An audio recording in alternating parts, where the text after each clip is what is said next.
it. Okay. Like, I didn't I know mean, if it- we can all see. That way Okay. we're just the three of us up All right. front. Sure. Thanks. Okay, Yep. so there's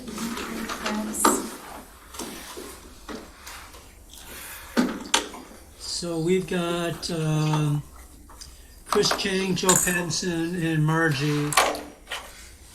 Forrest is here, and Pam Boyd is on. okay. And so, Patrick, you can see like in the participant list, like mine is gonna look a little different, but if you go next to like Forrest's name, it'll give you like a more or something that you can drop down and then make him co-host to allow him to present. It's Okay, his time to present. all right. And I'm fine with you just advancing my slides. It's not that important. All right. And now I have found your document. But you'll turn it over to me and somehow it'll magically appear, is that right? You will have to bring it into the presentation. Like you'll have to like bring it into the screen, if you will. I don't know what that means. And I don't know if I can do this here. I don't know how to use non-Mac computers, so I may have to ask somebody else. If it looks like it's gonna be a problem, I just don't, because this is like automatically all set up, I would normally kind of cast that. So I'm not sure how to do that on a Dell. I can go and grab Christy if you want. We've got a couple minutes, well, we're a little over, but. Well, why don't we get started? And We'll when we figure it get down to presentation, we'll try to work through it here, and if not,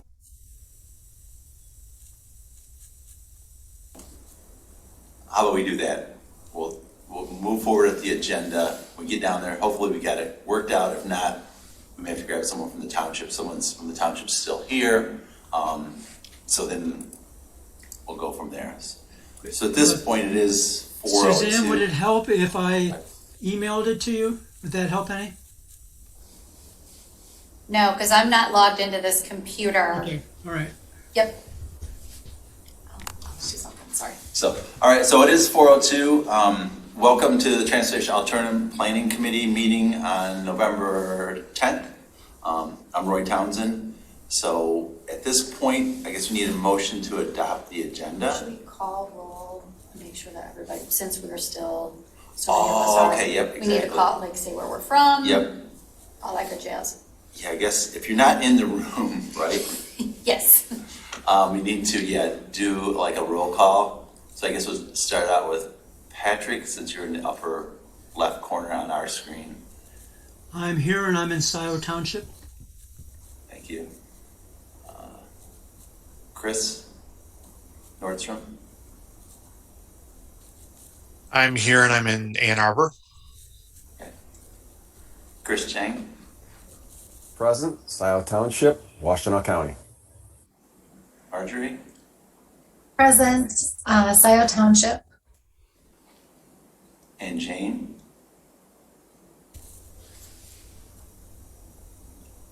Muted. There you go. Yes, present, Scio Township. Okay. Okay, and I think we're here. Yep. Roy Townsend here. Suzanne Flowers. Steve Kern. We're here in the Township Hall, South Township. Okay, with that, can we have a motion to adopt the agenda? Suggest. Steve moves. Is there Moves. I'll support. Suzanne supports. Is there any additions or changes to the agenda anyone would like to make? Hearing none. All those in favor of adopting agenda say aye. Aye. Aye. Oh, wasn't quick enough. Okay. Any opposed? No opposed? Agenda adoption moves forward. Approval of the minutes from our September meeting. Is there a motion to approve the minutes?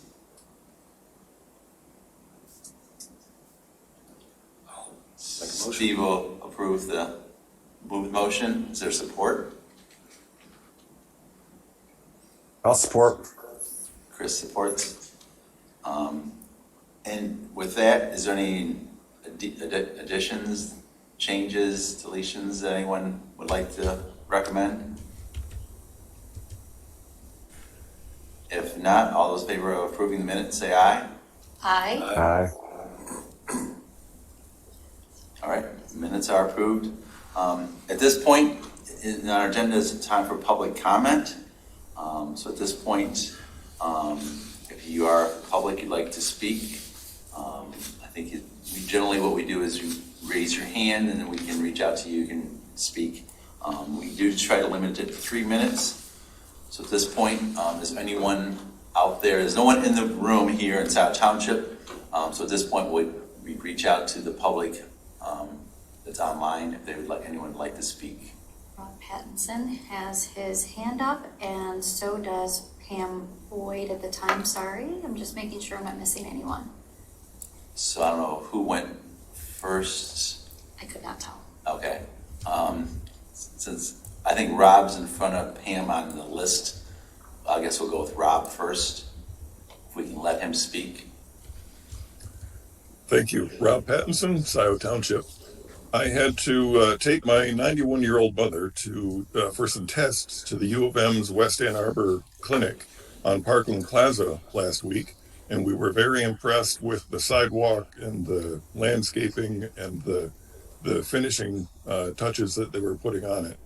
And then on the way back, we noticed that the Little Lake Drive section didn't have sidewalk. And in my recollection of all the discussions of the sidewalk for Parkland Plaza and Little Lake Drive, it was for both of them.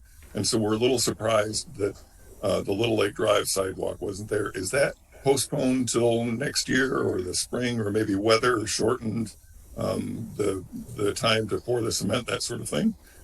So that's my question and my public comment. And very well done on the sidewalk. Thank you for doing that. I guess I'll speak. Generally, we don't sound back and forth during public comment, but I will just clarify something. The plan always was just to do Parkland Plaza as part of this project. Little Lake's been out there for a long time. Right now, there's no current funding or plan to do that sidewalk. That may come in the future, but right now, that was not part of the project that was approved earlier this spring by Scio Township. So yes, we talked about Little Lake, but that's not currently in this current plan. I have no idea what's going on.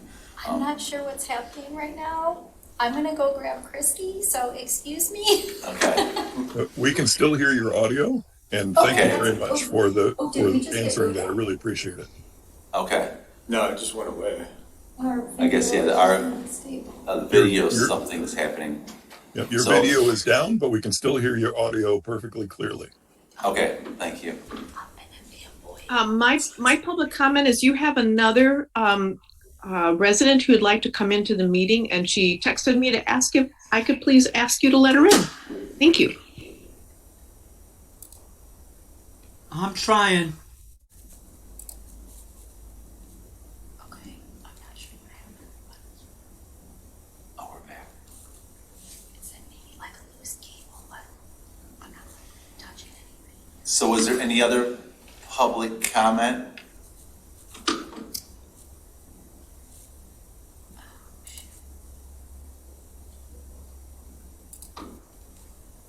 Doesn't appear to be, I will that check we can, I don't see any.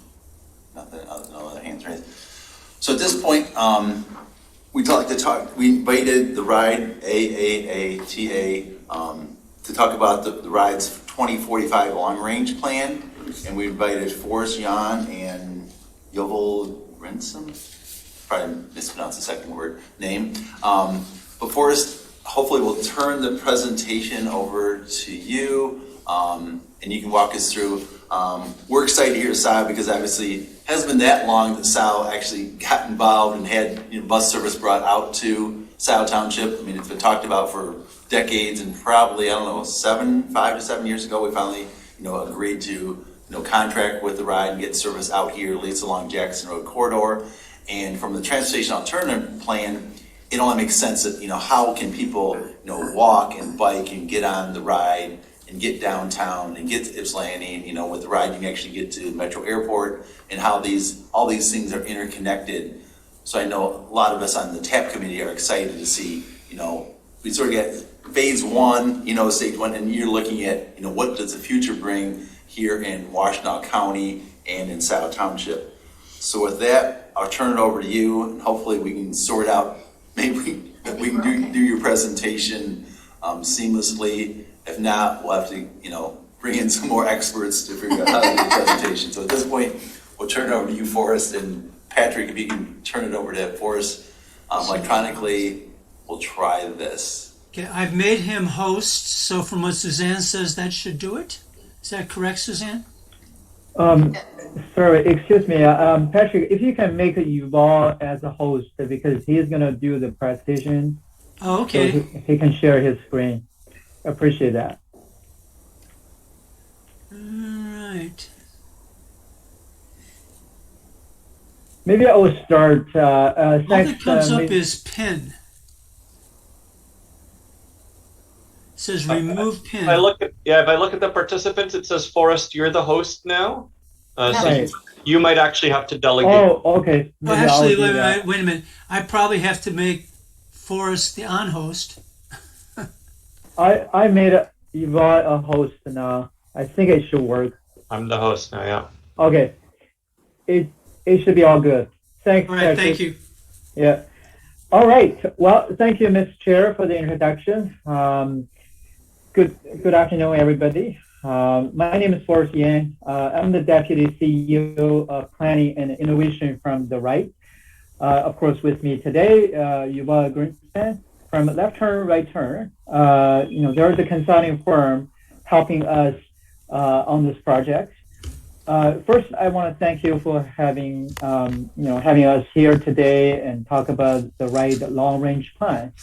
We're now in a very exciting phase of this planning process. We have released a set of scenarios about the future expansion of public transit.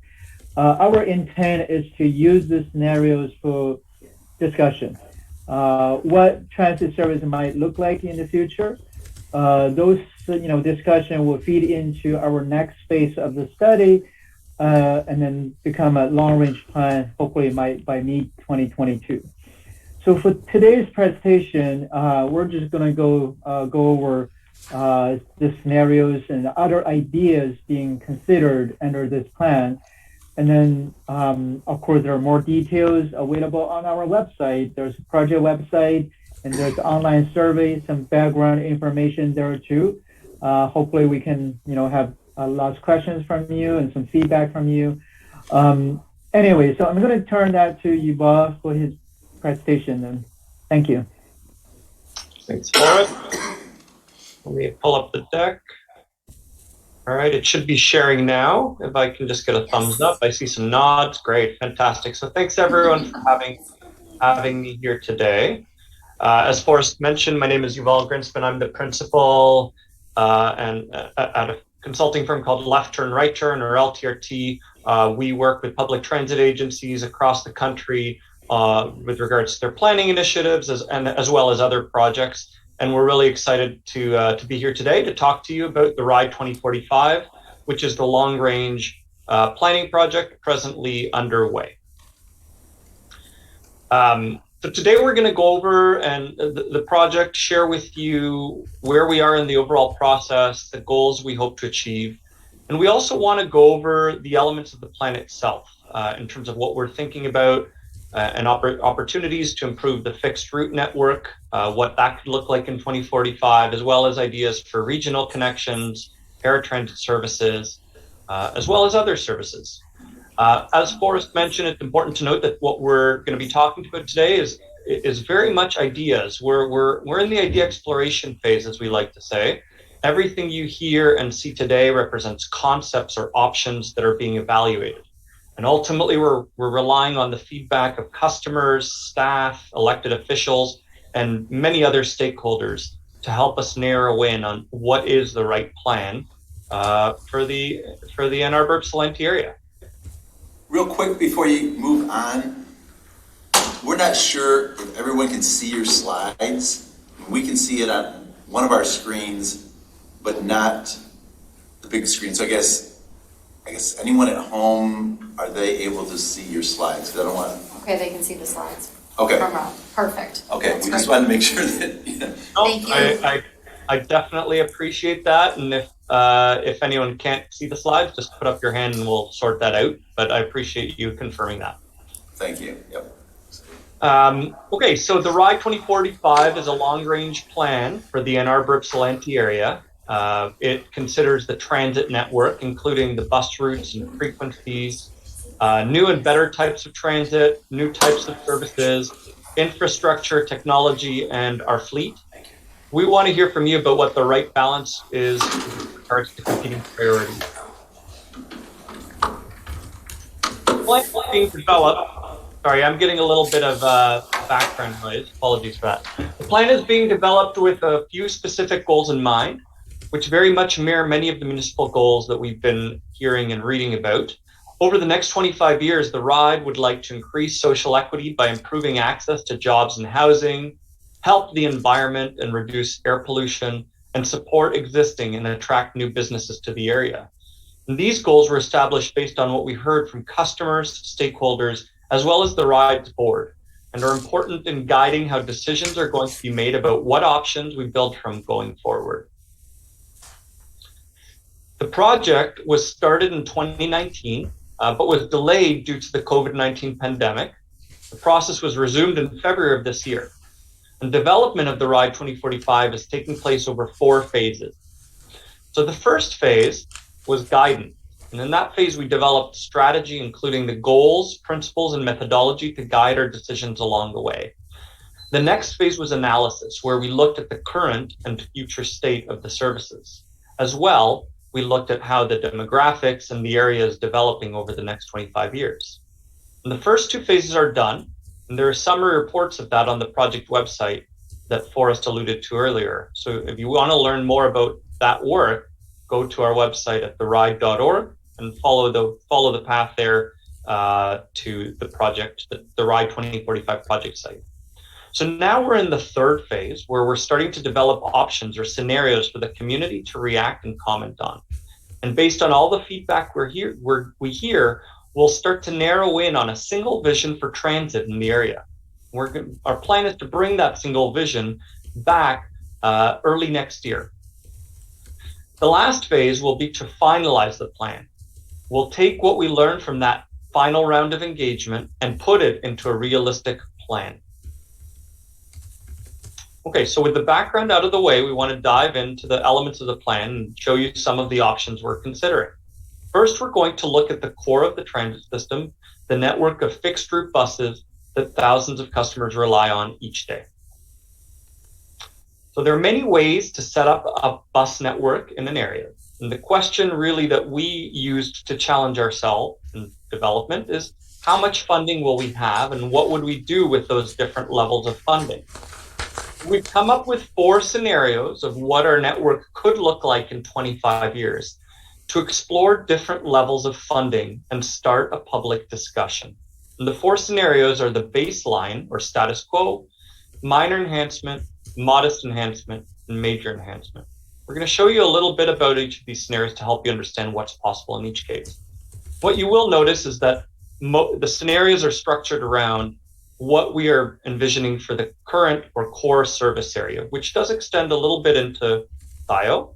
But then we're also expecting that once this core plan is in place, that there could be further discussions with your township to understand what additional local services might make sense to bring into your community. But we're starting with more or less the current service area. So starting with scenario 1, this is the baseline. What you're going to see in all of our scenarios is a map of the area in green, of the service area. So that's the area in green. And everywhere that's within 0.5 miles or a 10-minute walk of a bus service of some kind is in that green zone. And the light blue lines on the map represent where we would operate high frequency service. So buses that come at least every 15 minutes. This scenario here includes minimal adjustments over the next 25 years. It does include upgrades to the Lake Transit Center and YTC and Ypsilanti Transit Center, and that's consistent across the board.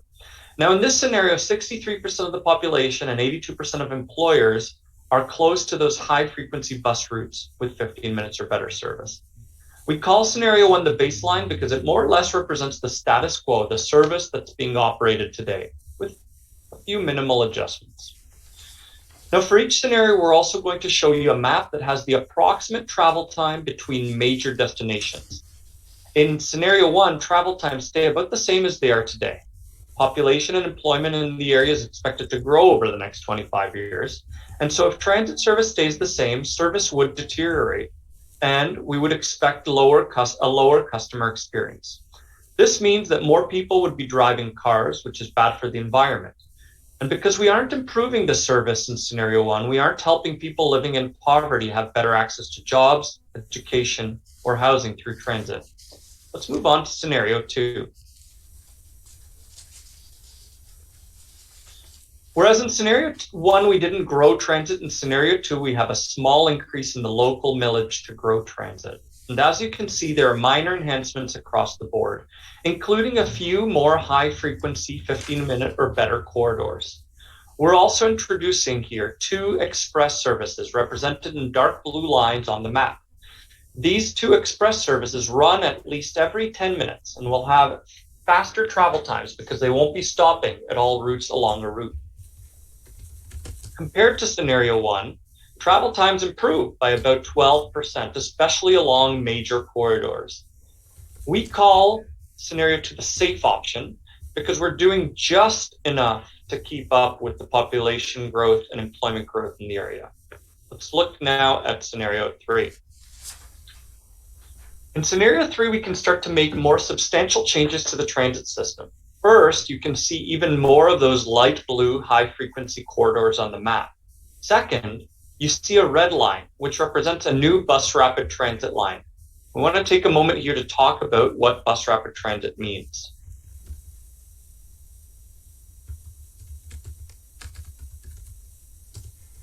So bus rapid transit, or BRTs, can come in different flavors and varieties, but what they have in common are that they have technologies and design pieces to make them faster, more reliable, and more comfortable to use. BRT stations are often enhanced with lighting, heaters, and real-time displays. Typically, you pay before boarding and can board from any door, which decreases the amount of time the bus is stopped, which means faster trips. The buses themselves have improved comfort features like infotainment and can be articulated to hold more people. And while this new type of transit has a larger upfront cost to build out, it has been shown to lead to dramatic growth in ridership and transit usage. Okay, so here again is the scenario 3 map, which I showed earlier. The BRT shown here would not be operating on a dedicated lane, which would allow us to keep capital costs lower. Regardless, it, along with the increased high-frequency services, leads to a significant improvement in transfers and travel time, which you'll see momentarily. Starting in scenario 3, we're also extending service later into the evening. And furthermore, all routes will have now 30 minutes or better service at off-peak time, meaning you can rely on transit at any time of day. In scenario 3, we start to see exciting results. Compared to scenario 1, travel times are now 25% faster on average. This is thanks to the introduction of BRT and the expanded high-frequency network, which allows customers to transfer reliably in different locations. Now, in this scenario, transit service grows faster than the population and employment in the community, leading to a better service all around. Okay, so now we're going to go on to the 4th and final scenario. Our last scenario, scenario 4, uses large investments to lead to a transformational change of the entire transit system. In this scenario, we have an extensive high-frequency network that stretches across the Ann Arbor-Ypsilanti area. We have 2 full-scale bus rapid transit systems operating in fully dedicated lanes, creating north and south and east and west connections. We will have a broad network of high-frequency service that create even better, faster connections and even better on-time performance. And there will be even more off-peak service that will allow seamless journeys across the entire area. And specifically for Scio, you can see we're extending that high-frequency network into Scio Township, connecting it directly into the network, the core of the network. So the improvement in travel times here is what you'd expect to see with changes proposed in scenario 4. Compared to scenario 1, travel times here are 33% faster. So in some cases, even 40% faster to get where you're going. And that type of improvement gets people to shift their travel choices, to leave their car at home or even sell that second car and use transit on a consistent basis. This scenario has major benefits to the local economy, our environment, and it supports all our citizens to have reliable, fast transit access to work, school, or housing. All right, so I've shared a lot of different ideas with you about how our transit system can change. There's more we want to share with you, but first we want to introduce you to something called transit priority. So transit priority is a set of technologies and strategies that we can use to prioritize the movement of buses over cars. We didn't mention it earlier, but we actually are counting on using transit priority starting in scenario 2 and stepping it up on scenarios 3 and even more in scenario 4. And some of the more common transit priority tools that are used include transit signal priority, queue jump lanes, and dedicated bus lanes. So this map shows some of the areas that we're considering or exploring the value of transit priority options within the city of Ann Arbor. And so, similarly, we need to look at and consider opportunities for transit priority in other jurisdictions. And we also recognize that for the BRT corridors, we would want to look at transit priority options along those corridors. So all of the options that we showed earlier as well, will help make transit faster, more attractive, efficient, and reliable. And that attractiveness will help transit compete with cars, resulting in a significant ridership growth. All right, so we've shown you 4 scenarios. These 4 scenarios were developed based on numerous different inputs and based on how our community is growing and evolving over the next 25 years. We've tried our best to summarize some important information on this slide. Forgive me if it seems like a lot of information to take in. We just want to be as transparent as possible that achieving significant transformational change in transit will take a significant investment from the community. Each of the scenarios represents what can be achieved depending on how much the community is willing and able to invest in transit over the next 25 years. The most important measure when evaluating transit success is ridership. How many trips are being delivered? Increased ridership means more people accessing their jobs, going shopping, visiting friends and family, and accessing housing.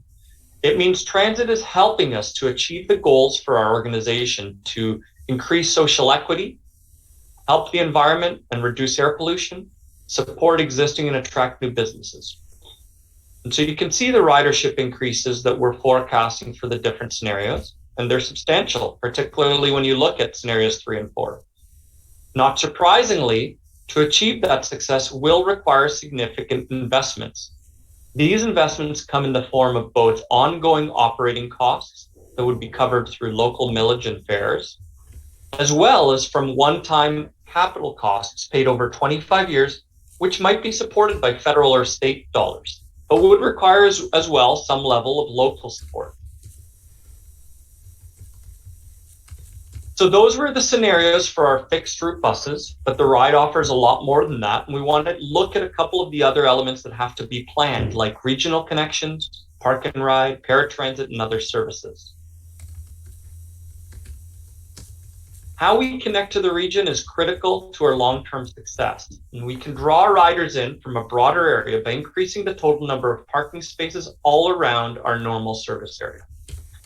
On the map, the light green areas show generally where we have identified we could add new parking spaces for our park and ride services.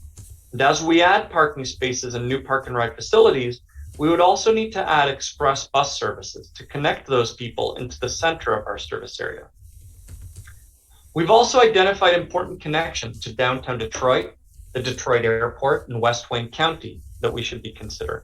Now, all of these elements would help better connect our community to our neighbors and help commuters coming in to work, shop, or visit Ann Arbor, Ypsilanti. And it is crucial to note that partnerships and outside funding will be essential for building out these regional elements. An important part of the ride's mandate is to provide travel for customers with disability. And traditionally, this has been using a ride, a paratransit service that complies with the Americans with Disabilities Act, or ADA. Our long-range plan for paratransit will consider the following three principles. First and foremost, we will continue to comply with the ADA, which means investing in added service to support the expanded coverage area and hours of operations that were presented in scenarios 2, 3, and 4. Second, we want to look for ways to enhance accessibility and efficiency across the entire system, which reduces demand on A-Ride. For example, we want to look for ways to expand other demand response services such as Gold Ride, FlexRide, and MyRide, and find ways to better connect those services to the increasingly accessible fixed route service. And finally, we want to maximize the use of technologies to improve the efficiencies and customer experience of our services for customers with disability. We've also been exploring other ideas that can be used together with the scenarios previously shown. These ideas vary from new technologies, improved supporting infrastructure, and new potential services. We don't have time to get into the detail of these because but we welcome any questions or comments that you may have, and you can find more information on our website. Remember, these are ideas we're considering, and we don't know yet which ones are best suited for our community, and that's why we want to hear from everyone. There are always new and emerging technologies, and it would be naive to think that we know today the complete picture of how our society will look in 25 years. However, we can look at some of the exciting ideas being contemplated today: autonomous vehicles, connected vehicles, pedestrian detection, and others. And while some of these technologies may have more potential than others, they also are very much at different levels of maturity. And so a big part of our plan is helping the ride be ready for emerging technology over the next 25 years so that they can continue to innovate and adapt beyond the life of this project. So that concludes our presentation. And in a moment, we'll go to your questions and comments. A reminder, we're in the third phase of the planning process. So we're very much at the idea development and testing stage. So nothing that you've seen or heard today has been decided.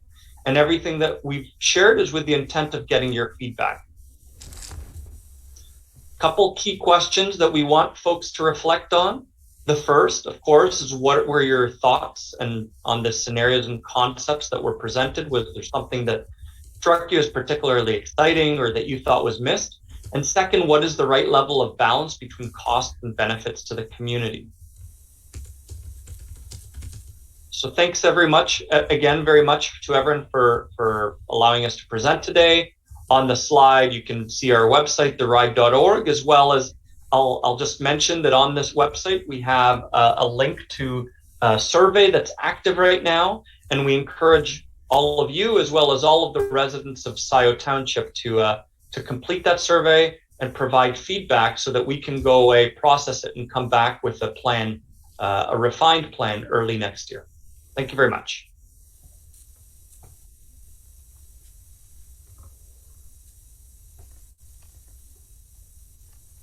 Before we open it up to questions, I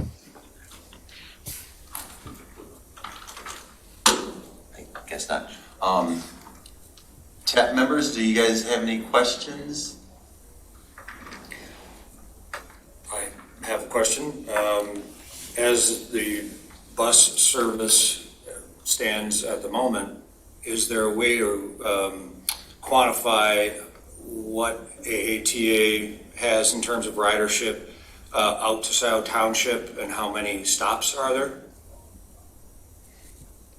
And if you can confirm, you're asking about current ridership and current... Yeah, just trying to understand where we are now so I can have an appreciation for where we're trying to get, where we're trying to go. So I don't have that number at hand. I don't know if, Forrest, you have that. I don't have it handy, but I can probably share that with you later. We have a route survey going out to Scio Township today.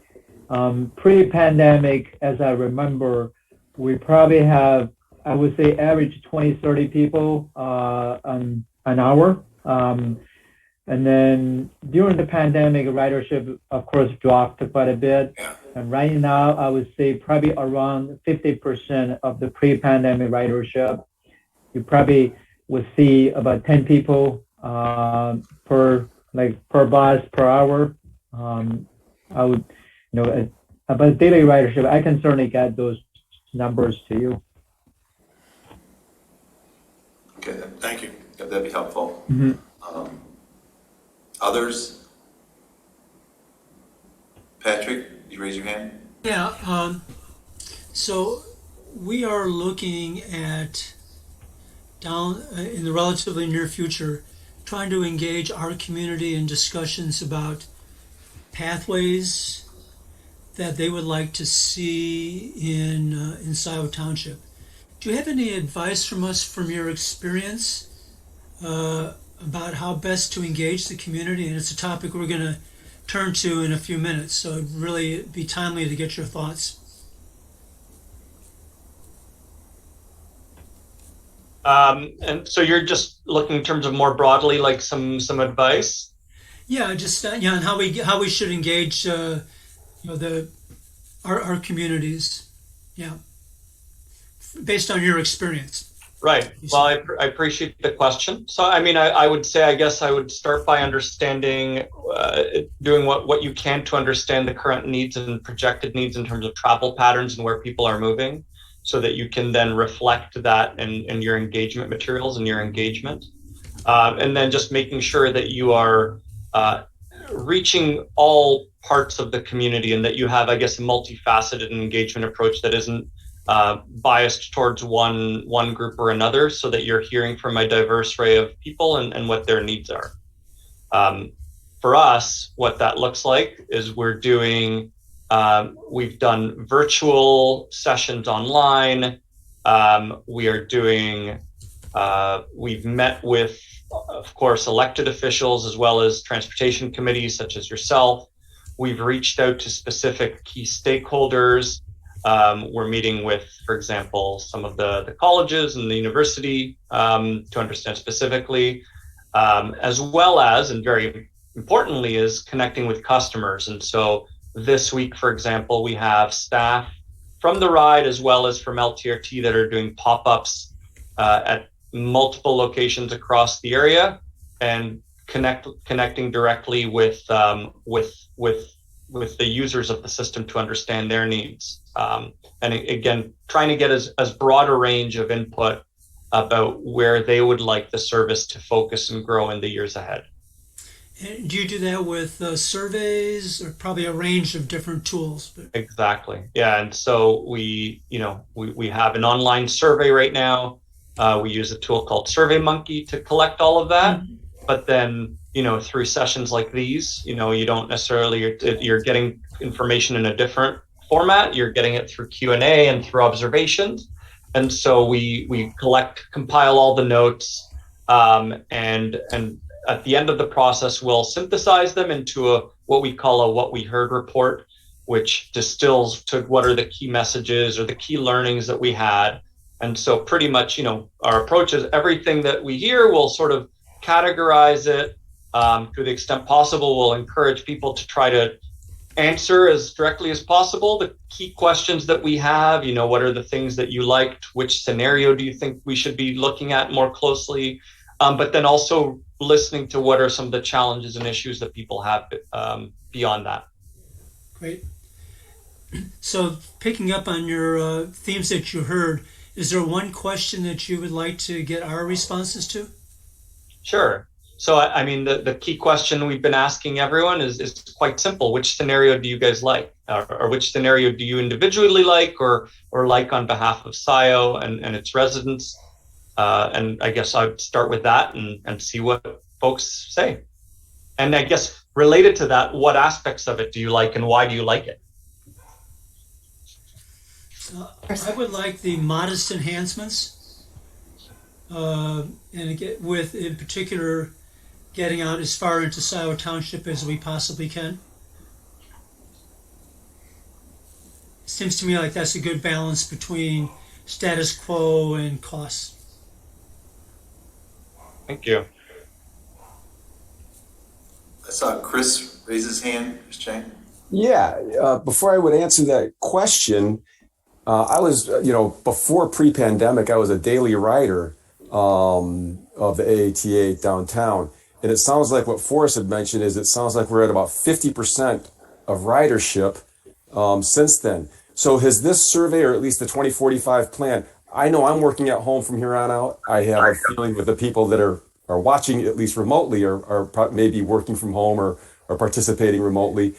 So are you expecting in the future, as more and more employees may be working from home, that the ridership is going to remain flat? Or is it not going to increase as much as maybe was anticipated pre-pandemic?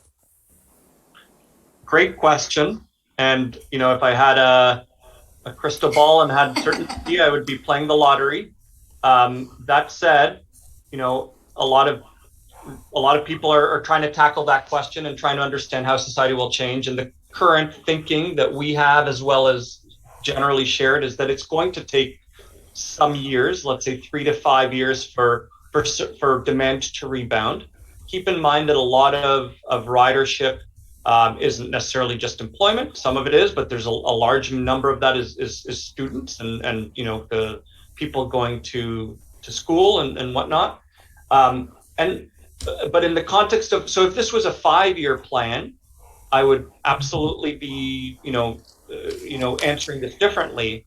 In the context of a 25-year plan, the current thinking within the industry and among researchers is that within 3 to 5 years or 5 years, ridership will increase or rebound, and then it'll continue to grow from there in the way that we forecast it. And that's sort of shared, to a certain extent. We looked at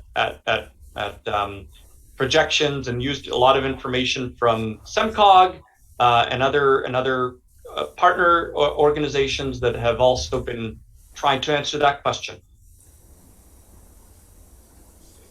I think Suzanne also had a question. Yeah, I want to make sure everyone had an opportunity. Mine is, what is the kind of current reliability of the transit system? There was a lot of focus on increasing that reliability, and I wonder if you have that information at your fingertips, and if not, that's totally fine as well. Yeah, that's fine, Eva. Let me take that question. Thanks for asking that. Actually, reliability has been a key issue for customer satisfaction. There's no question about it. We hear a lot about people's concerns about their connection, the transit centers. Right now, I would say pre-pandemic, overall system-wide, we're probably at between 70 to 80% on time.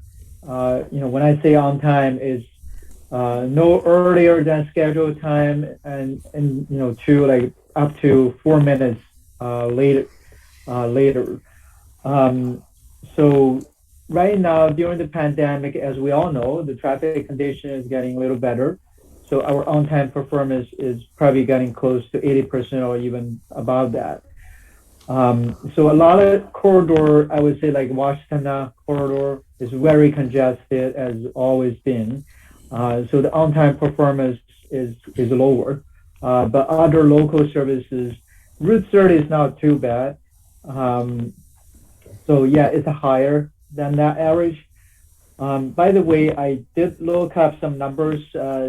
On Route 30, go to Scio Township, the annual ridership was about 170,000 trips a year. So that was, we are only counting Route 30. And there's also Route 26, 29 going on, I think, a Scio Ridge. There are also service coverage, and those are a little bit lower ridership, I would say. But of course, currently, we're seeing about 50%, right? And if I can follow that, so I think, Forrest, talking about reliability, I think it's something that we explored during the current state, and there's obviously elements of reliability that the ride is tackling in the shorter term. In the longer term, the things that we're considering in the plan that will help address reliability, one of those big things is transit priority, because it basically, those types of technologies or dedicated bus lanes or queue jump lanes allow transit vehicles to bypass or avoid having to mix with cars. And really cars are, and sort of Forrest touched on it, congestion, they're the biggest source of reliability issues. When sometimes a trip takes 30 minutes and sometimes it takes 45 minutes, there's only so much you can do in the scheduling of that service to create a reliable service. And so by eliminating some of those interactions, in particular where there might be congestion, you can narrow that range, that travel time range, so it's only 30 or 35 minutes, and it just makes the service more reliable overall, because now there's less guesswork in terms of what will it be today, that travel time. Thank you. I guess I'll speak here. I guess if you ask the question, I'd say the modest. I think one thing that's a challenge here in Washington County is, AATA started out as focused more Ann Arbor, and now that it's expanded out, now each community, it's not, on one hand it is a regional, but it's not regional funding. So like Scio has to fund a slice of Ypsilanti Township, and all those scenarios. So that's what makes it more challenging, I think, on your end. So because one piece that's not even in there is Pittsfield Township, which is a large, community, but they're not a strong participant, or not. I'm not sure exactly their participation. So that's where it's going to be challenging to bring our region all together, because it's like broken up to all these pieces. It's sort of like, the government in Washington County, we have all the townships, we have the cities, and how that works. So I know that's going to be a challenge moving forward, versus if you were in a community or a state where it's a regional and the county at large has authority on it, so it'd be easier to implement it, versus, if whatever plan was forward, then you have to go to Scio, you have to go to Ypsilanti, city of Ypsilanti Township, and all the communities to get their buy-in and get their funding. So I wish you luck with that, because that's, I think, going to be a challenge once you get to that place in it. So I would say that's a really good point. It certainly is one of the biggest challenges we're facing. We're not regional, but we're covering a few municipalities, and either through a millage or through the purchase of service agreement, like in the case of Scio Township, Pittsfield Township. Each municipality has their own priorities, right? And they have to find a budget to pay. So we tried back probably more than 10 years ago, we tried to have a county-wide transit system, but it failed. Now we expanded back in 2014, now covering 30 municipalities plus the contract service in Scio, Pittsfield, and Superior. Certainly the funding is going to be challenging, how to work out the details, especially, talking about Scio Township. What about the local needs, right? The services within Scio Township, or even connections to the higher frequency network. So then we have to work with the township and try to find out the right balance in terms of those level of service. Good point. Okay. Sorry, I want to circle back to Chris Chen because he didn't get a chance to see which scenario he would prefer. It's tricky. I probably, looking at it right now, probably the modest. But I could very easily be swayed in, 5 to 10 years as we notice that possibly if we can predict the future that ridership starts to go up and we have more of a demand. So, right. Yeah, it would all depend on where we're at. Good. Yeah, and that's a great observation. I think something to be aware of and keep in mind is that, this is a 25-year plan, right? But you don't magically get to that 25-year vision, right? It's whatever we end up landing on in terms of the vision for 2045 is going to be coupled with an implementation plan that breaks down sort of every 5 years, what are we looking to achieve, right? And so it is going to be something that you have to gradually build towards over 25 years. And so that's sort of part of our work is, okay, first let's think about where do we want to be in 25 years, but then let's also think about how do we get there in a staged way that makes sense. And built into that, to a certain extent, you can also build off-ramps, as one of my colleagues likes to say, right? Is that you can move forward in this regard, but if for whatever reason, if ridership doesn't grow along with it, then you say, okay, let's push this, starting this piece out later, or let's just not move forward with this element, right? Like you can always build that into an implementation plan that, if in 5 years, 10 years, you're not seeing people coming back, then yeah, you have to revisit any decisions you're making, right? Or make adjustments along the way. You can't sort of just fixate and have something set in stone. You need to be adaptable. I think we have one last question. Steve has a question because we do have a pretty big agenda here. One last question. Just out of curiosity, regardless of where we go, and by the way, I think I didn't actually write down modest. I wasn't sure whether scenario 3 was modest or was number 2 modest. Number 2. I think I'm more of a scenario 3, but that comes with a lot of other questions we don't have time for. Just basically, what is the plan to continue to offer availability of putting a bike on a bus? I see that there's a rack on the front. Are there opportunities, or is there planning for when you need room for 4 bikes, 5, 6 bikes, maybe some room in the back of the bus is available? How are you going to continue on offering rides for bikes? I don't know, Forrest, do you have an answer to that? It seems like an operational question. Go ahead. Yeah, I don't, at least now, in the transit industry, we haven't really seen that trend to accommodate, except the train, right? So you can accommodate a lot more buses. Right now, the standard is 2 bikes on the bike rack in front of the bus. Certainly, this is a good point. I would take it down and see what options are available. I know a lot of people, especially in Ann Arbor, Ypsilanti, kind of a bigger, greater area, a lot of cyclists. We have a lot of bike lanes everywhere. The first last mile connection or bike share, taking bike on the bus will be considered as part of the plan, but it's a very strategic level. So those are kind of a good question. I can certainly, take it back and find out what other options are available. Thank you. Thank you. Yep. At this point, thank you for your presentation. I think it was well received, and good luck. Obviously, you're part of the way there. And if we have other questions, we now know who to reach out to get those questions answered. So thank you for your time tonight. Thanks for having us. Thank you. Yeah, please do reach out if you have any questions. Okay. And we'll encourage our people to take the survey too. Yes, please. That would be super. That would be great. Okay. Yep. Thank you. Bye now.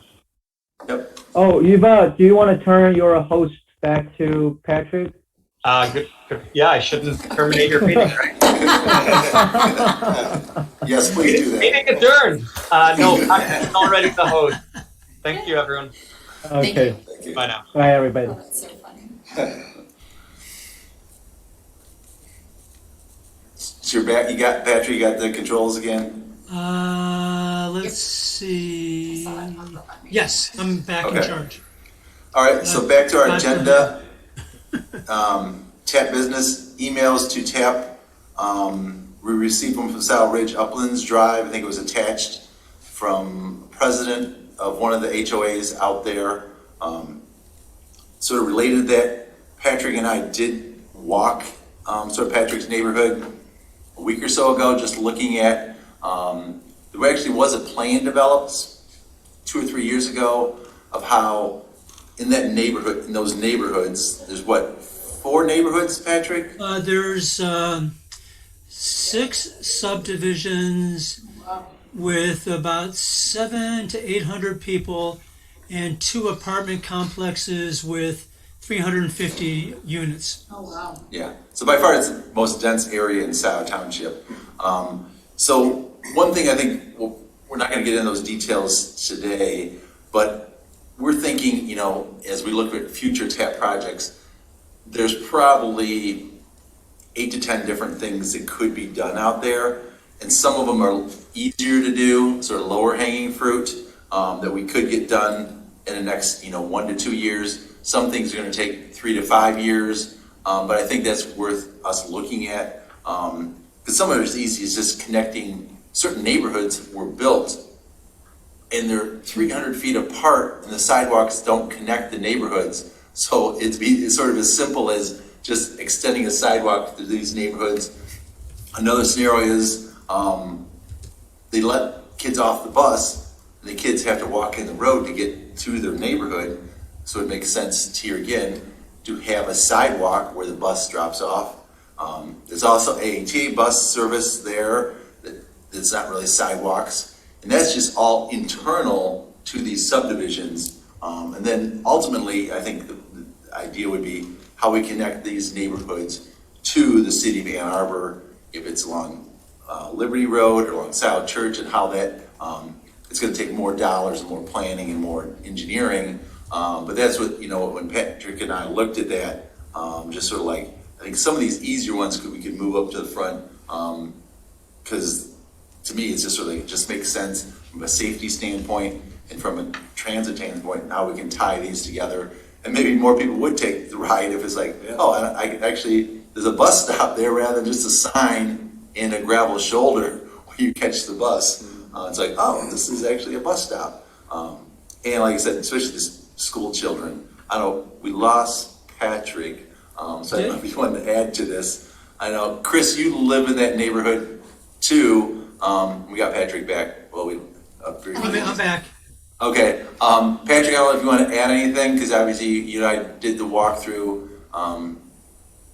Yeah, it's just to say it's, like you said, there's some simple things we can do to address some pretty dangerous issues. The photo on Google that comes up on Google show about six school kids with their backpacks walking on a busy street. That kind of illustrates the problem. We thought there might be 3 or 4 different stages that can be done. It starts to get expensive when you look at getting from Upland Drive to Oak Valley, and that's a big problem. The other stuff is all things off of Scio Ridge that would improve access and safety. Turn it over to you, Chris. Yeah, I'll speak just from personal experience. That's exactly when I was riding the bus and having to go to work on the east side of Scio Ridge. There are no sidewalks. And just about every morning, I would walk along Scio Ridge in the road, and I just look behind me every couple steps to make sure there wasn't a car coming. When vehicles were coming, I would walk, in the snow, whether it's rainy or muddy out. I always had to wear boots, and then I would walk, because you have to have, there's a certain distance you want to feel safe from the shoulder of the road. So it wasn't just along the gravel part. I walked along where the wetlands and the cattails were, to at least be 5-6 feet away from the traffic as it passed by. And then I'd walk right back out, and start walking along Scio Ridge Road, going northbound to the bus stop. So, and that's all along the east side of Scio Ridge Road. So I can attest that, I always thought that was just an accident waiting to happen. Right. Yeah. I can imagine, especially now that it's getting darker. So you have to come home and it's dark and you're walking along an unlit street out there. So situations that and in the morning, some of the school buses. Now the time change, but as it gets darker in the morning. So I think we should take a look at that. It just makes sense from us. How we can sort of phase this in as we look at our capital plan for improvements, at our TAP. Jane? I remember there were some early discussions, Patrick, to just get a sense of what level of interest there might be among those neighborhoods around a small SAD to finish up the sidewalk and close up these gaps, incentivized by possibly some of the pathway funds being used. What's your sense of where that conversation ended or status? Well, we didn't get to it because the pandemic had hit and all that. Sure. But I do think that's something we need to do. I would suggest that we start possibly with the presidents of the various associations, most of whom I know, just to get their sense of the group and the sense of how to proceed, and possibly a meeting over at the school. Oh, yeah. Yeah, Intermediate school district. intermediate Oh, school to WISD, because there's some big spaces in there. Mm. I think that's the process I would suggest we look at, just step by step. Yeah, it's good. Okay. It's good, especially as we have, and we'll do this in the updates, but there's, you can begin to see us getting from the end of Parkland Plaza over to Liberty becoming this corridor into Ann Arbor, and then all of a sudden you're back at Scio Ridge and looking for the connectivity back there. So yeah, it's a piece in play. Marjorie, your hand up. Yes, I do. We lost your video at Township Hall, which is okay. I just wanted to let you know in case you didn't, or else I at least I don't see it. No, it's gone. Okay. There you are. There, thank you. One thing that I wrestled with a little bit since joining the committee is figuring out kind of what is a plan. Like, this is a wonderful request and it makes a lot of sense. You could see how it would add value, but like, it seems as though we kind of keep getting a backlog or like a list of requests, and I'm really unclear about what we need to do to sort of plan forward or prioritize those, or think about them more broadly. And I'm wondering, have we talked about that? And maybe I did. Things are just kind of coming together for me after being on this committee for a number of months, so I might have missed a conversation along the way, but do we have plans for that, or can we talk about that as a group also? Yeah, Patrick, I'm calling on you now because, I'm talking. I love that. So Patrick? am I on? Yeah, you're on. Yeah. So I actually thank you for saying that. As I was going through what I said about what should happen here in terms of process, I was thinking exactly of your concern. I think we need to be careful not to jump too quickly onto my neighborhood. Now, in fact, it is the densest community in town, in the township. But I think we need to have a process, and that's something we're going to go to in a few minutes when we go back to the discussion that we had at our August meeting, where we identified some possible processes. So I, much as it's not in my self-interest, I agree with you. Okay, great.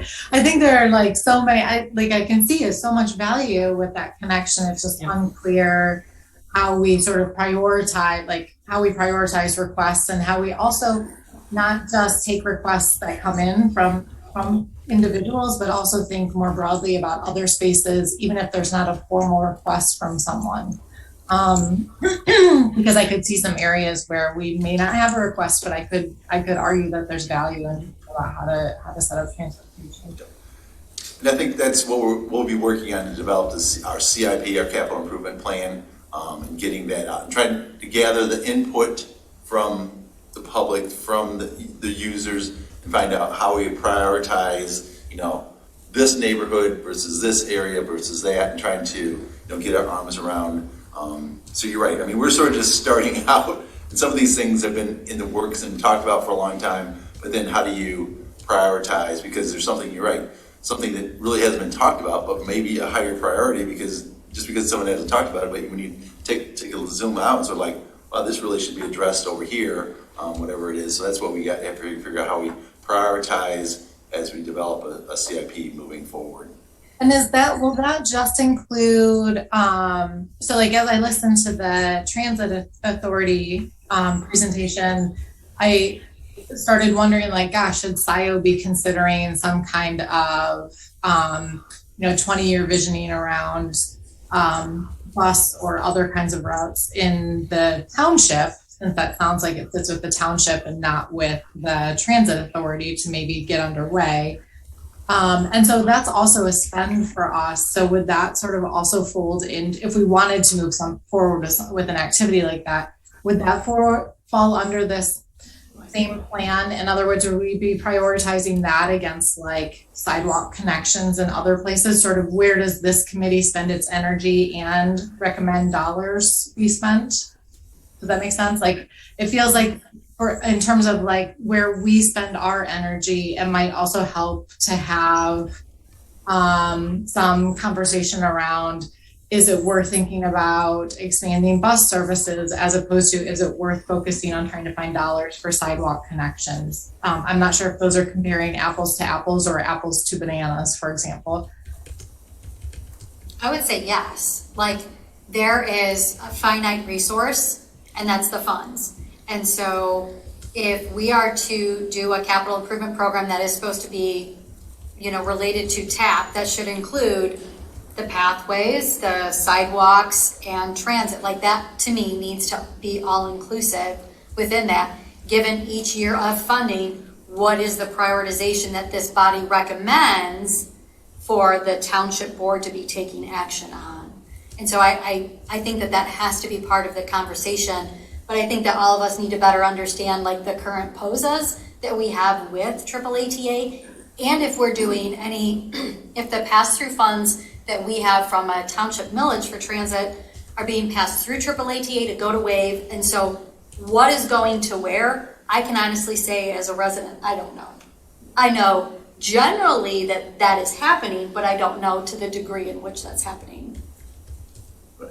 Thank you. Yeah, I would agree.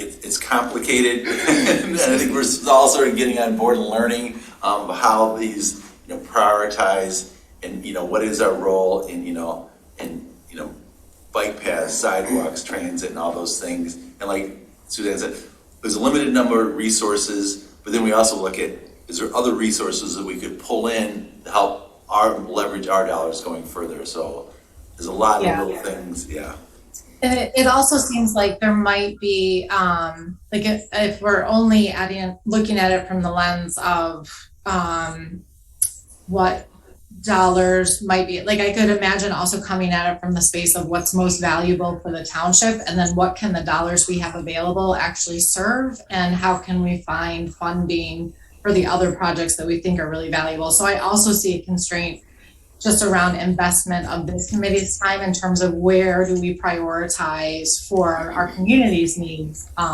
like investing in projects and looking at for available funding, taking it maybe not from the funding level, but from the overall need, and then applying funding to that, if that makes sense. And I don't know how you get to that. It's just a brilliant, wonderful idea, but A matrix of scoring projects. No, I'm just kidding.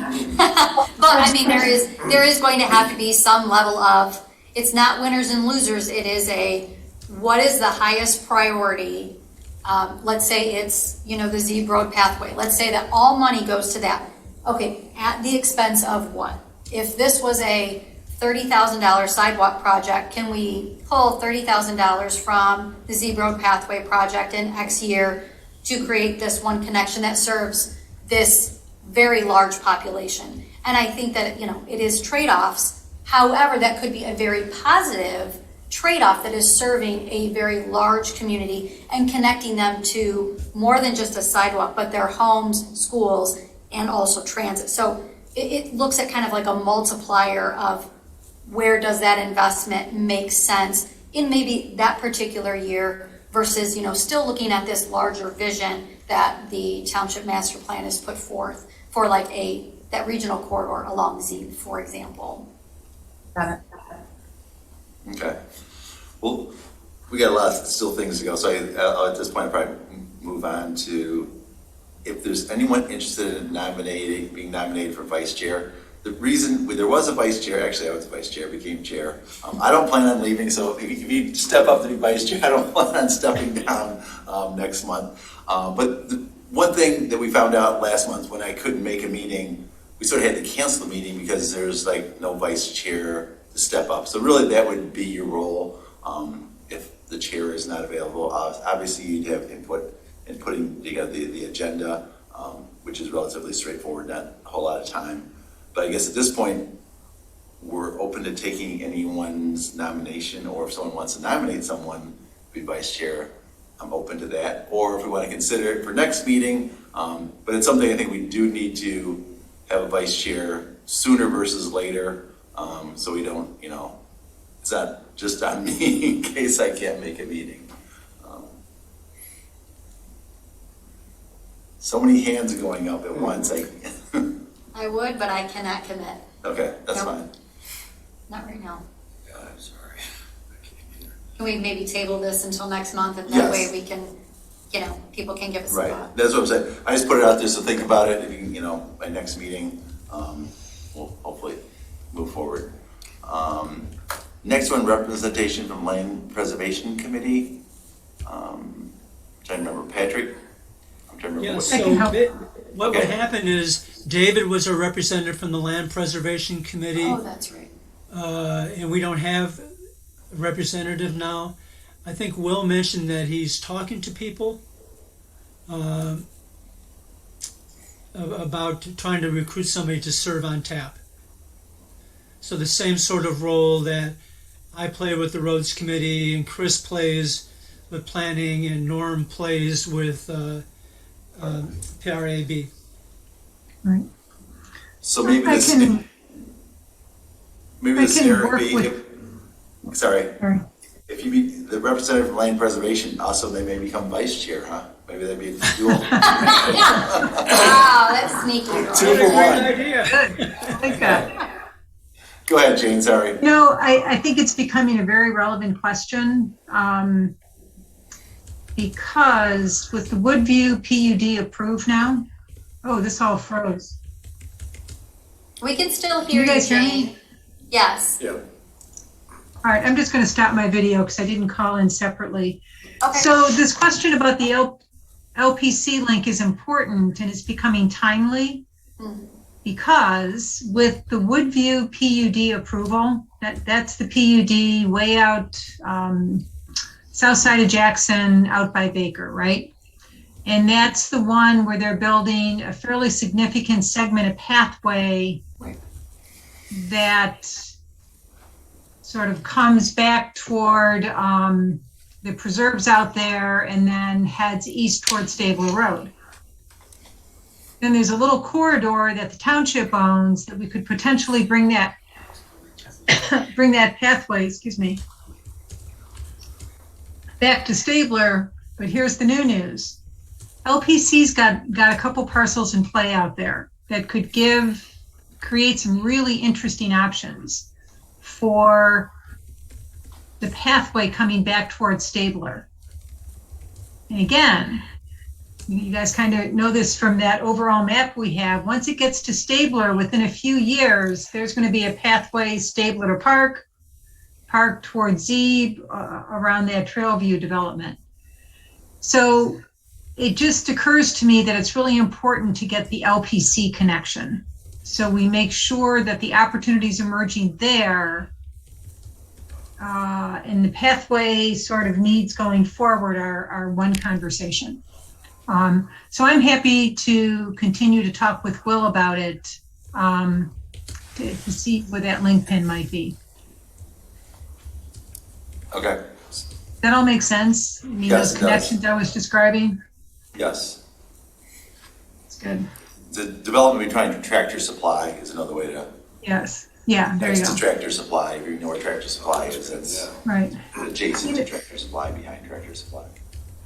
Patrick, maybe you tracked this one, but I remember getting a little confused about, was David a TAP member and he was the rep to LPC, or was he an LPC member and the Yeah, rep it was to TAP? LPC and a representative to TAP. Yeah, okay, so the ball really is in LPC's court to see if they can identify someone. Right. Perfect. But they may not be as aware of it as we are of the fact that that person is missing on TAP. All right. Well, Rory, I think either one of us could reach out to the LPC leader, because really that's where the conversation is. It's not so much the supervisor as with maybe the LPC chair. And who is that? Do we I know? believe it's Will Weber, and I know him, so if you'd like, I'd be happy to reach out. Sure. That'd be great. Okay.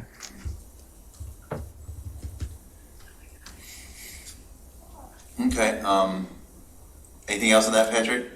No, I've got a broader question about where we go from here.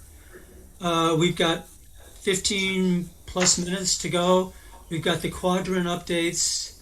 I don't think we can get to Suzanne's presentation, and since she and I are not quite clear, we probably both have knots in our stomach about how we would technically do that. We should drop that. And do we want to do the updates and then see how much time is left to begin the discussion of public engagement? Right. So yeah, I think Suzanne and I just sort of have brief, and we'll probably, let's push this back, just Robbie, to the next meeting, because Yay! the AATA, was a good presentation, took a little longer than we thought. So let's jump in the quadrant updates. Z Road, exciting news on these few quadrants. And Jane, you want to share with us both the work that's been done and the financial commitments? So again, hats off to OHM. They've just done an excellent job on the project management. So that phase 3 has really come to a nice conclusion. We were out there with Representative Luzinski to take some pictures to sort of celebrate the good partnership with her. I think most of you guys know this. There is $1.5 million for Scio Township, specifically the Z Road pathway, approved in the state budget, which is really exciting. Very specifically, $750,000 goes to extending the Z Road pathway to the river. So basically phase 4, which really positions us to pull ahead, to plan for next summer with confidence. The second $750,000 goes to the I-94 overpass and improving pedestrian safety. And as you recall, that will involve expanding that sidewalk, getting a barrier to traffic, and then some kind of signaling across the exit ramp and on-ramp going west. That second project will be a very tight partnership with the Washtenaw County Road Commission. And that's all great news, but it doesn't get the whole job done. So my gut feel, Roy, is it's probably time for the kind of the finance team within TAP to come back together and really, I think there's a couple pretty obvious strategies on how to close the gap in the funding for phase 4.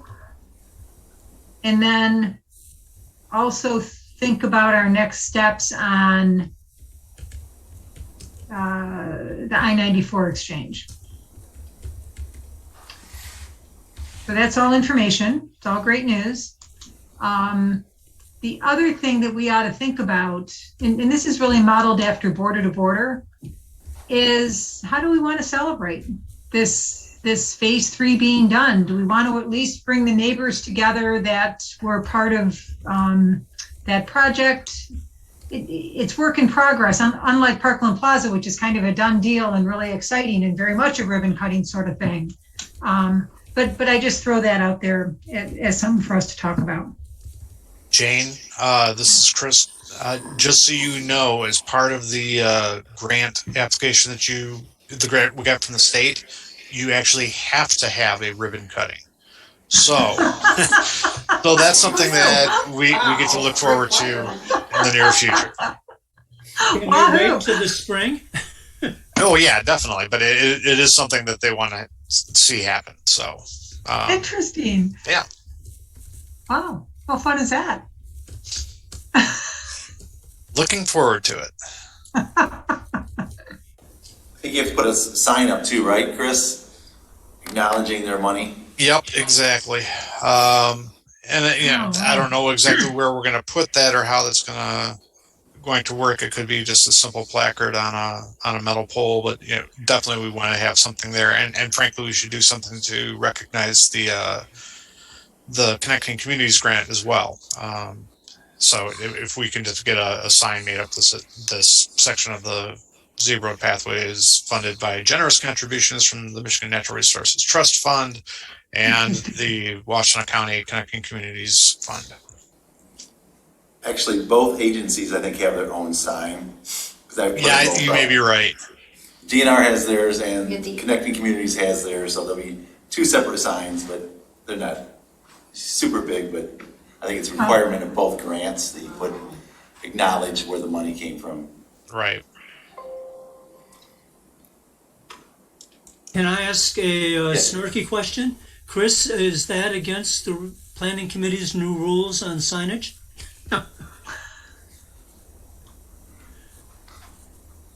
I'm sure it falls under an exemption. Comes up a public sign. It's good. I like that.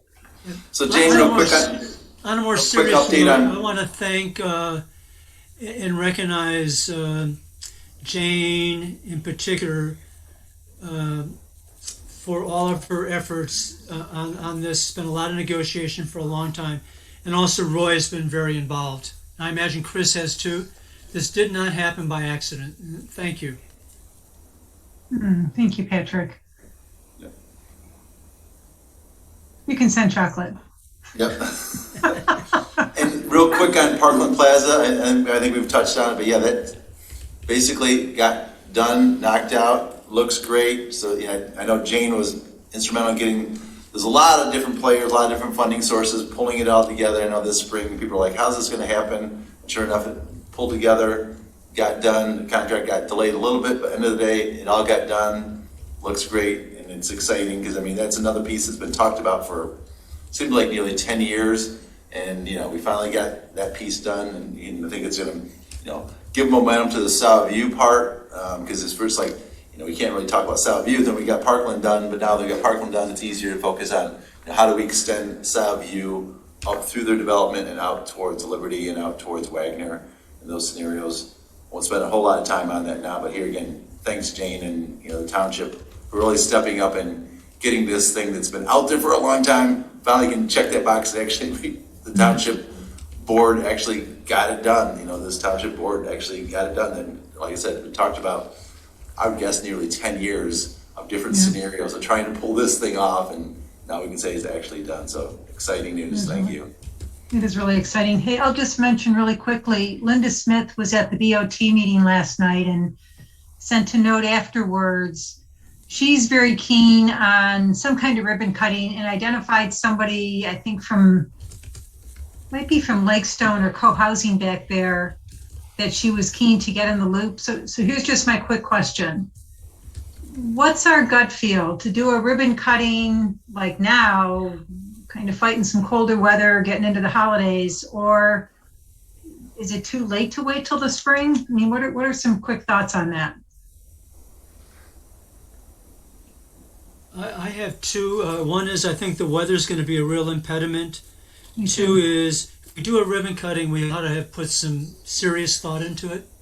This is our first one that I'm aware of, and we'll do a better job and have more people there if we do it in the late April, early May. That's my thought. So maybe we just send one last communication out to the three big partners and to our leads at co-housing and Lakestone to just say, looking forward to celebrating together in the spring. That would be my recommendation. Makes sense. Yeah.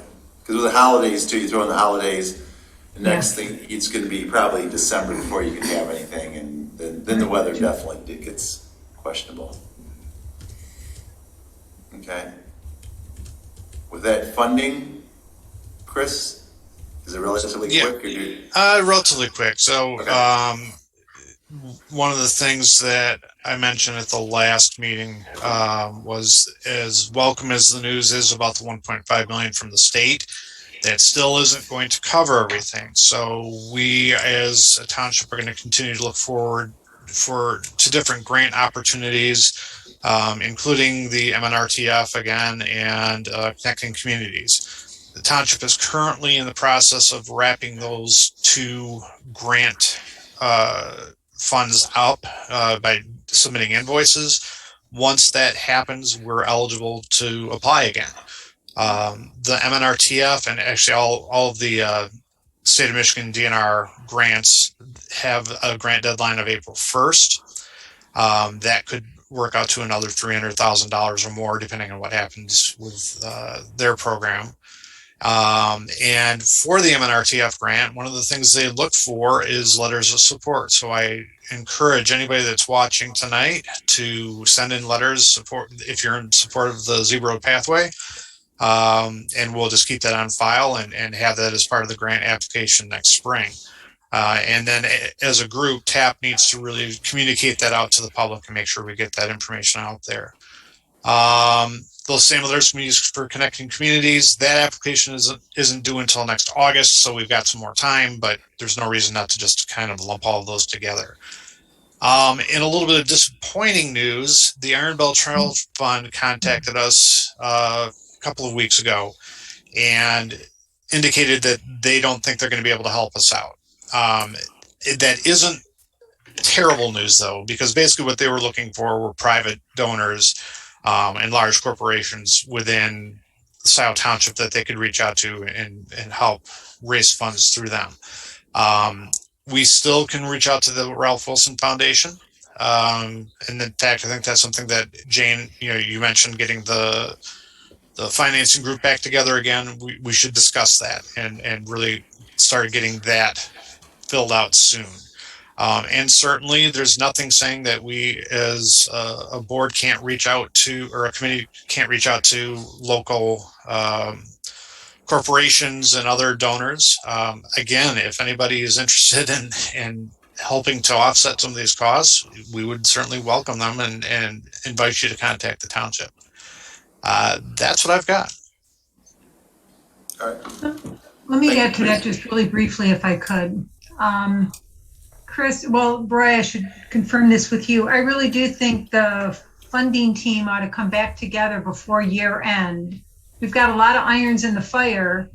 We also need to think about a pull from the millage funds. I mean, so far the two big projects, Phase 3, Parkland, have been very modest pulls from the millage.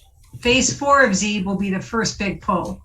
So I think we need to start sort of laying out our funding scenarios depending on what comes through. So hoping, Chris, we might ask you to bring the team together so we can just kind of lay that out. Oh, I know why.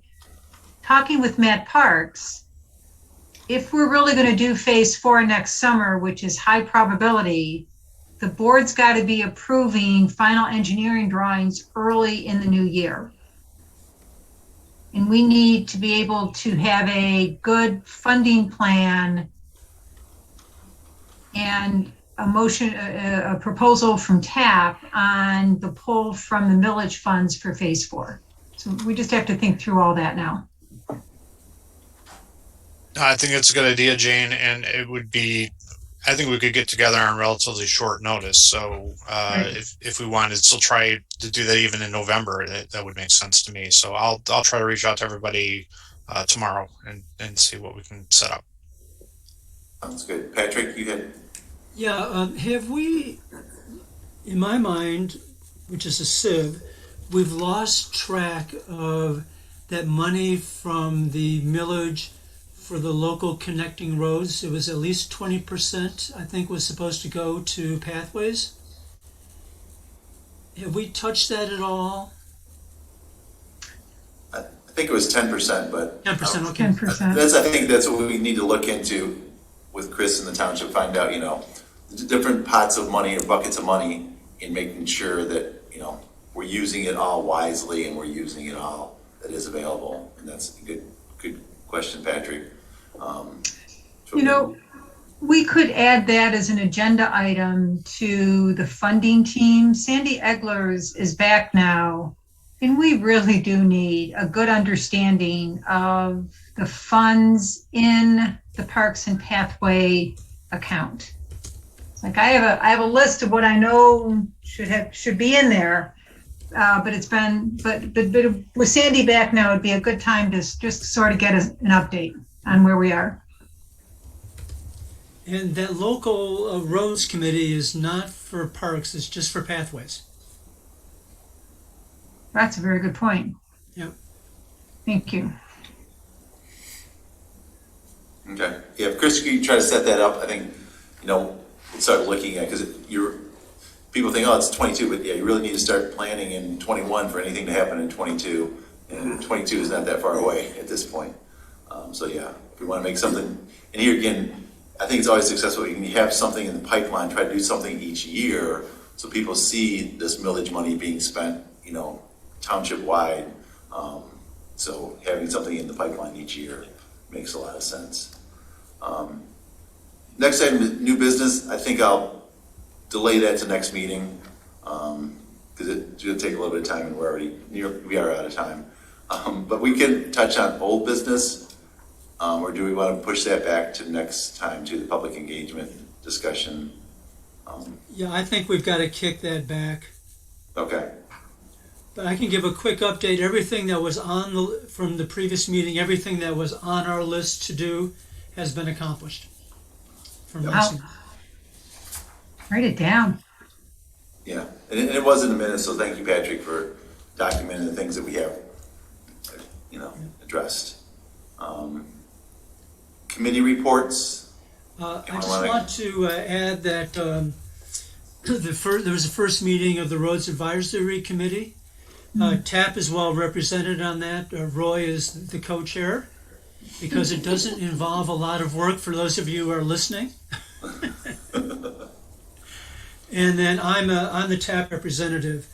Though it's in the minutes, I want to highlight that one key aspect of the committee's charge would be to partner with TAP, the Planning Commission, and AATA to integrate sidewalks, pathways, crosswalks, pedestrian signals and signage, bike lanes, trails, etc., to improve safety.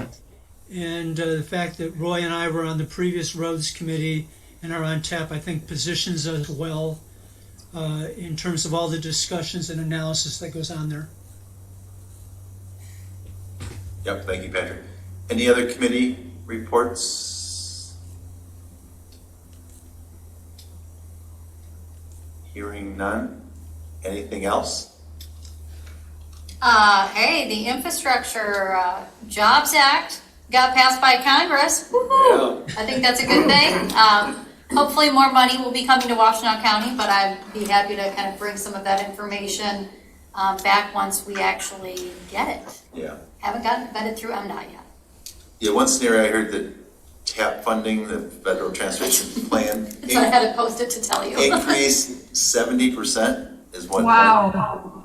But that's also that's a competitive fund source, and that goes to, across the state of Michigan, and direct allocation will go to SEMCOG.